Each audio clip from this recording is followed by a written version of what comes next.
कल्लोलं भजे भस्मालङ्कृतदेहभारविलसत् पद्मासनस्थं भजे कान्तिस्फौट्यविशेषलोचनमुनिं कारुण्यरत्नाकरं दत्तात्रेयः पुनःस्वरूपमनघं सम्भाव्य दैवं सदा निःश्रेयार्थविधौ प्रणौमि भगवत् श्रीवेणुदत्तं शिवम् श्रीवेणुदत्तदर्शिताम् अनघाम् आर्तिभञ्जनीं श्रीरामदूतार्चिताग्रे श्रीसुवर्णलक्ष्मीमाश्रये आत्तत्राणपरायणीं भगवतीं सन्तानसम्पत्प्रदां प्रणमामि सौभाग्यदां श्रीसुवर्णलक्ष्मी। ఎక్కడ కూర్చోవాలి అక్కడే నేను చెప్పే 4 వాక్యాలు శ్రద్ధగా వినండి. కలియుగ ప్రత్యక్ష దైవం అవధూత చక్రవర్తి భగవాన్ శ్రీ శ్రీ శ్రీ రామదూత స్వామి వారి దివ్య చరణ కమలములకు అనంతకోటి ప్రణామాలు సమర్పించుకుంటున్నాను. నా పేరు పూర్ణాంగ దీక్షితులు. నేను ఇదే కాలనీలో రోడ్ నెంబర్ 10లో ఉంటాను. గత 6 సంవత్సరాలుగా నేను స్వామివారి సేవలో ఉన్నాను. భగవాన్ శ్రీ శ్రీ శ్రీ రామదూత స్వామి వారు కలియుగంలో మన మధ్య నడుస్తున్నటువంటి సాక్షాత్తు భగవత్ స్వరూపుడు. మానవ రూపంలో మనందరినీ ఉద్ధరించి సిద్ధపురుషులతో గొప్ప హోమాలు చేస్తూ ఆ తపశక్తిని మనందరికీ ధారపోస్తూ మానవాళి కళ్యాణం కోసం వారు గత 40 సంవత్సరాలుగా మానవాళి కళ్యాణం కోసం వారు కంకణ కట్టుకొని ఉన్నారు. మనకి పెద్దలు చెప్తూ ఉంటారు, ఈ సృష్టిలో 84 లక్షల జీవరాశులు ఉన్నాయి అని. 84 లక్షల జీవరాశిలో మానవుడు కూడా ఒక జీవరాశి. అనేక జన్మలు ఎత్తి మన చివరికి కొంత పాపం కొంత పుణ్యం ఉన్న ఫలంగా మనము మానవ జన్మ ఎత్తడం జరిగింది. కాబట్టి 84 లక్షల జీవరాశుల్లో మానవ జన్మ చాలా ఉత్కృష్టమైనది. ఇక దీని మించింది లేదు. ఇదే చివరి జన్మ. అంటే అనేక జంతువులుగా, పాములుగా, కీటకాలుగా జన్మించి చివరికి ఈ జన్మకి మనం తీసుకోవడం జరిగింది. అయితే మనకి ఒకసారి పురాణాలు పరిశీలించినట్లయితే భగవంతుడు గీతలో చెప్తాడు,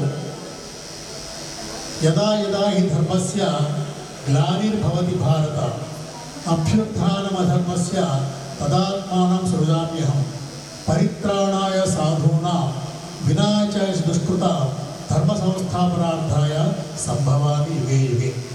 అంటే ప్రతి యుగంలో కూడా ధర్మాన్ని స్థాపించడానికి, ధర్మబద్ధంగా నడిచే వాళ్ళకి అనుగ్రహించడానికి భగవంతుడు జన్మ తీసుకొని వస్తాడని చెప్పి మనకి గీతలో గీతాచార్యుడైనటువంటి శ్రీకృష్ణుడు మనకి బోధించడం జరిగింది.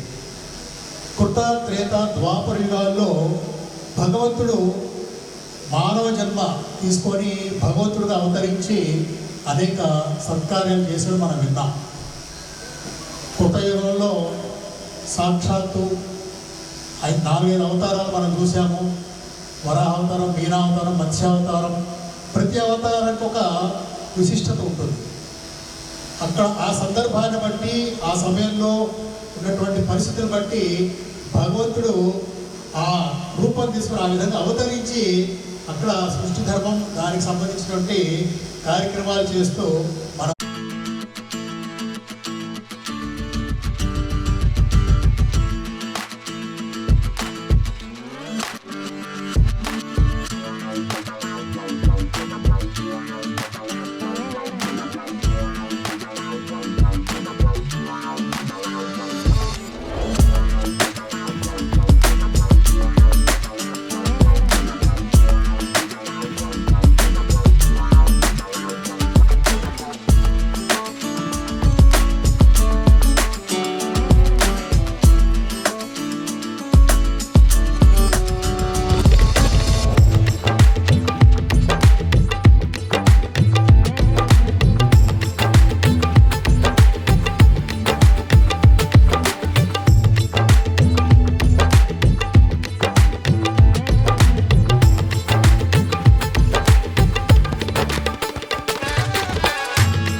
लोलं भजे भस्मालङ्कृतदेहभागविलसत् पद्मासनस्थं भजे कान्तिस्फौट्यविशेषलोचनमुनिं कारुण्यरत्नाकरं दत्तात्रेयः पुनःस्वरूपमनघं सम्भाव्य दैवं सदा निःश्रेयार्थविधौ प्रणौमि भगवत् श्रीवेणुदत्तं शिवम् श्रीवेणुदत्तदर्शिताम् अनघाम् आर्तिभञ्जनीं श्रीरामदूतार्चिताग्रे श्रीसुवर्णलक्ष्मीमाश्रये आत्तत्राणपरायणीं भगवतीं सन्तानसम्पत्प्रदां प्रणमामि सौभाग्यदां श्रीसुवर्णलक्ष्मी।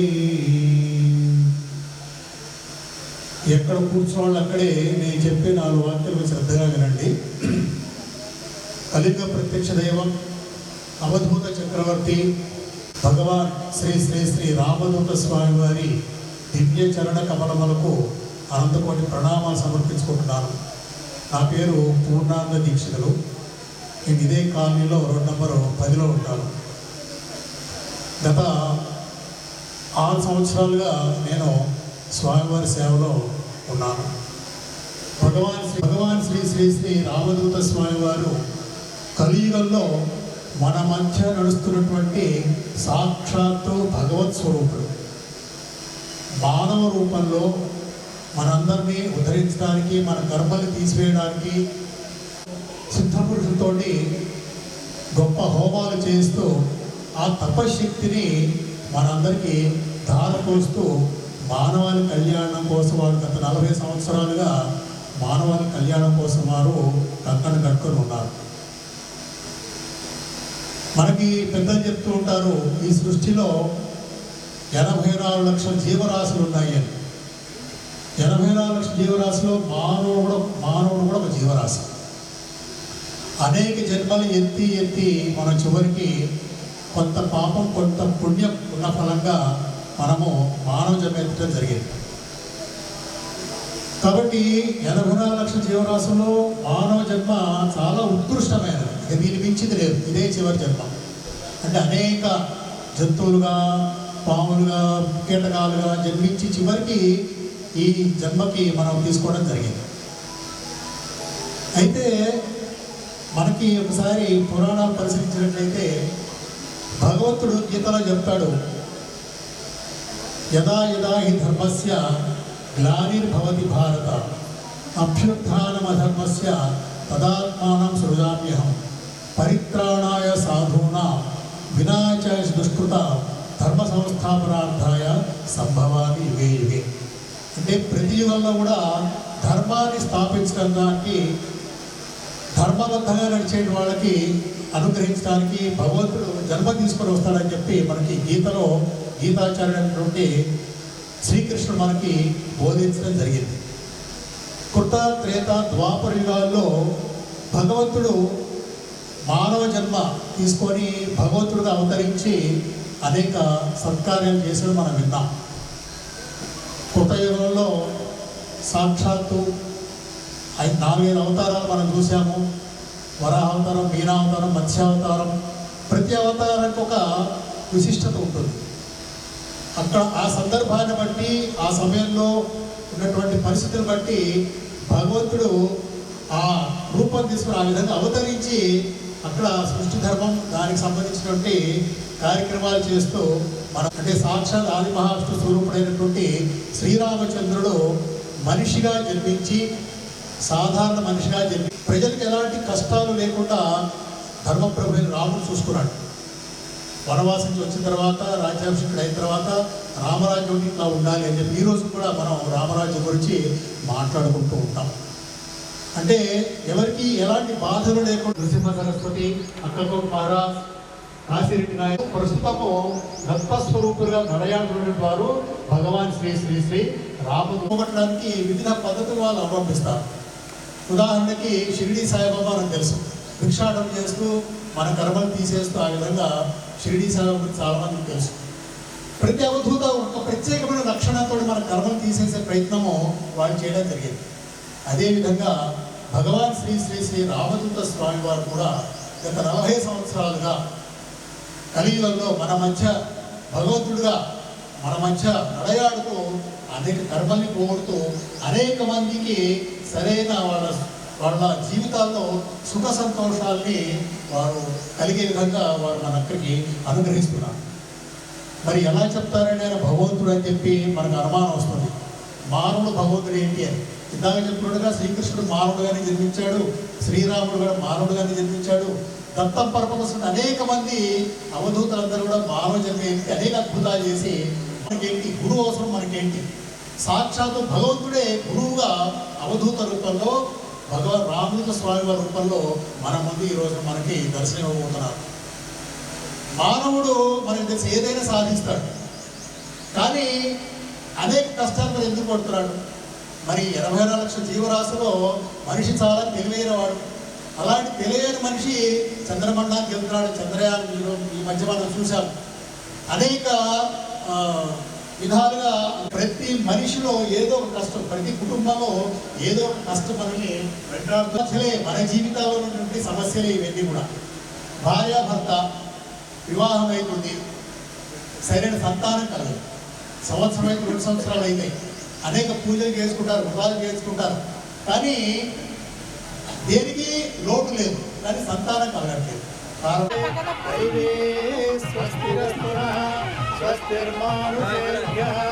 ఊర్ధ్వం దిగాతు భేషజం షణ్ణో అస్తద్విపదే సంయుతస్పదే ఓం శాంతి శాంతి శాంతి సహస్రశీర్ష సహోమిం విశ్వతో రుక్మా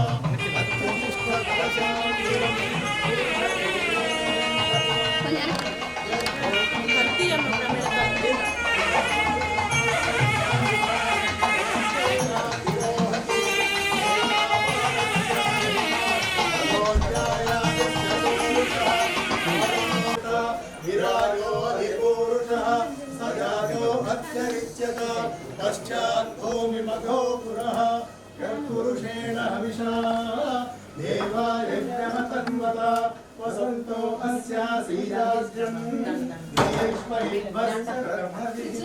కర్మణాధనేన త్యాగేనైకేయం తత్వమానశో పరేణ నాకం నిహితం గుహాయ విభ్రాజతే తద్యతయో విశంసి వేదాంత విజ్ఞాన సునిశ్చితార్థ సన్యాస యోగాద్యతయ శుద్ధ సత్వా ते ब्रह्मलोके तु परान्तकाले परामृतात् परिमुच्यन्ति सर्वे दहरं विपापं परमेश्वरभूतं यत्पुण्डरीकं पुरमध्यसद्ग्रस्तं तत्रापि दह्रं गगनं विशोकस्तस्मिन्नियतं तस्तदुपासितव्यं यो वेदादोस्वरप्रोक्तो वेदान्ते च प्रतिष्ठितः तस्य प्रकृतिरस्य परः स महेश्वरः।